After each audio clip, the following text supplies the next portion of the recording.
বিসমিল্লাহির রহমানির রহিম। শুধু দর্শক, আমি খন্দকার মাসুদুজ্জামান। দীর্ঘ 17টি বছর আমরা আন্দোলন সংগ্রাম করেছি এবং আন্দোলন সংগ্রাম করার পরে আজকে আমাদের সরকার, বাংলাদেশ জাতীয়তাবাদী দল বিএনপির মাননীয় প্রধানমন্ত্রী জনাব তারেক রহমান, এবং উনি রাষ্ট্রকে সঠিকভাবেই এগিয়ে নিয়ে যাচ্ছেন। আমরা দেখতে পাচ্ছি ওনার বাবা এবং ওনার মার আদর্শের ভিত্তিতে উনি চলছেন। বিশেষ করে খাল খনন এবং 31 দফা, তার সাথে 19 দফা কর্মসূচি উনি রেখেছেন। পাশাপাশি সারা দেশে দুর্নীতির উপরে উনি কাজ করছেন। সেই সাথে সমস্ত নেতাকর্মীদের প্রতি উনি আগেই হুঁশিয়ারি দিয়েছেন, দুর্নীতি করা যাবে না, যারা দুর্নীতি করবেন তাদের দল থেকে বহিষ্কার করা হবে, এবং তার উপরে প্রতিক্রিয়া কিছুটা উনি শুরু করেছেন। পাশাপাশি আমরা যারা বাংলাদেশ জাতীয়তাবাদী দল বিএনপির আদর্শে বিশ্বাসী, তারা আমরা এই ঈদুল আজহাকে সামনে রেখে ঈদুল আজহার নামাজ আমরা আদায় করেছি। যে যেখানে পারি সেখানেই, তবে আমি নামাজ আদায় করেছি জাতীয় ঈদগাহে, এবং জাতীয় ঈদগাহে হাইকোর্টে মাননীয় প্রধানমন্ত্রী এবং রাষ্ট্রপতি সহ প্রধান বিচারপতি সহ দেশ বরেণ্য অনেকেই এখানে জ্ঞানীগুণীরা নামাজ পড়তে এসেছিলেন। সেখানে আমরা সাধারণ জনগণ, সাংবাদিক, তারাও আমরা একই কাতারে নামাজ আদায় করেছি। এবং নামাজ শেষে আমরা যেটা দেখতে পেলাম, শহীদ প্রেসিডেন্ট জিয়াউর রহমানের সুযোগ্য সন্তান এবং সাবেক 3বারের প্রধানমন্ত্রী আপসীন নেত্রী বেগম খালেদা জিয়ার সুযোগ্য সন্তান মাননীয় প্রধানমন্ত্রী জনাব তারেক রহমান, ঠিক ওনাদের মতোই দায়িত্ব নিয়ে দেখলাম উনি কাজ করছেন। পরপর 2 টার্ম আমি জাতীয় ঈদগাহে নামাজ পড়ার সৌভাগ্য আমার হয়েছে। যেহেতু আমার পেশাগত দায়িত্ব পালন করি রাজধানী ঢাকাতে থেকে, আমার 12টি ইউটিউব চ্যানেলের পক্ষে এবং 2টা অনলাইনের পক্ষে কাজ করতে হলে ঢাকায় থাকতে হয়। নামাজ পড়ার সুযোগ হয়েছিল। আমি দেখেছি মাননীয় প্রধানমন্ত্রী জনাব তারেক রহমান ঠিক তার বাবার যে আদর্শটা, সেটাই উনি ধরে রেখেছেন, ধারণ করছেন। নামাজ শেষে উনি আমাদের সঙ্গে হাত মিলালেন, প্রত্যেকের সাথে ঈদের শুভেচ্ছা বিনিময় করলেন, একেবারে সাধারণ মানুষের সঙ্গে মিশে গেলেন, একাকার হয়ে গেলেন।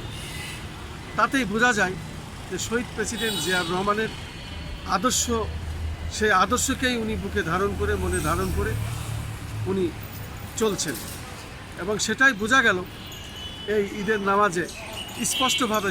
একদম সাদামাটা পোশাক, সাদামাটা আচার আচরণ, ব্যবহার, সাধারণ পাবলিকের ভিতরে একেবারে মিশে গেলেন। এটি আসলে আমরা চাই, এবং এই ধরনের মাননীয় প্রধানমন্ত্রী বাংলাদেশে দরকার। এই যোগ্য প্রধানমন্ত্রী আমরা পেয়েছি।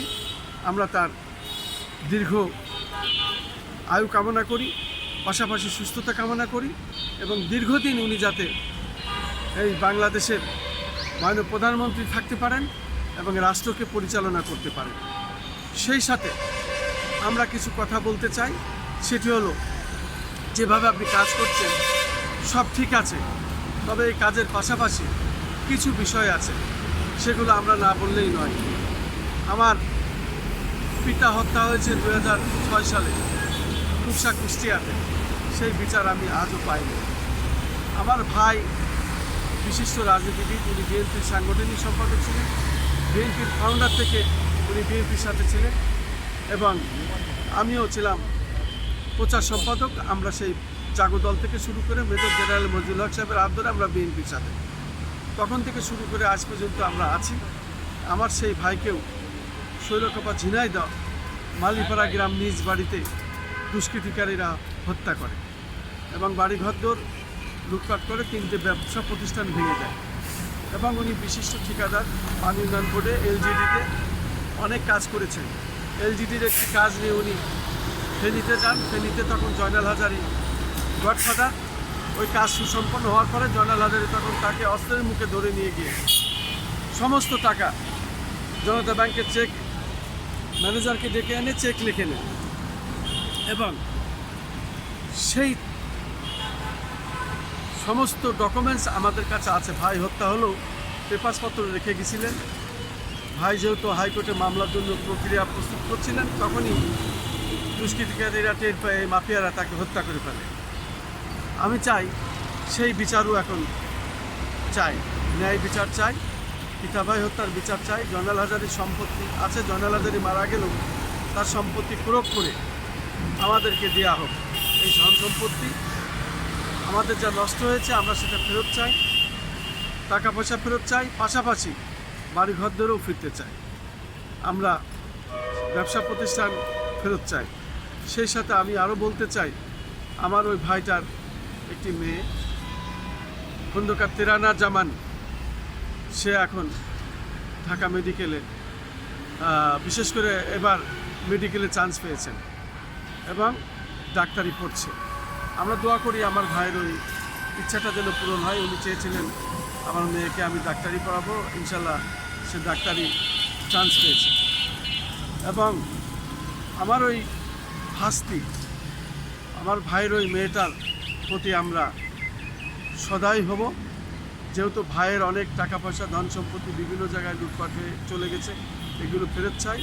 তার প্রতি আমরা দেখতে চাই সে যাতে বাপের সম্পত্তি এই অর্থ নিয়ে নিজে অন্তত লেখাপড়া করে দাঁড়িয়ে নিজের মতো নিজে প্রতিষ্ঠিত হতে পারে, এই দোয়া আমরা করি। পাশাপাশি আমি আরও বলতে চাই, আমাদের উপরে যে জুলুম নির্যাতন করা হয়েছে ফ্যাসিস্ট সরকারের আমলে, আমার ভাইকে হত্যা করা হয়, আমাকে নির্যাতন করা হয় এবং জেনারেল আজিজের আমলে, অপারেশন ক্লিন হার্টের আমলে শৈলকুপা আমাদের বাড়ি থেকে জেনারেল আজিজ তখন আমার ভাইকে ধরে নিয়ে সেনাবাহিনীর মাধ্যমে নির্যাতন করে শৈলকুপা কলেজ, তখন সেনাবাহিনী শৈলকুপা কলেজে তাদের অবস্থান ছিল।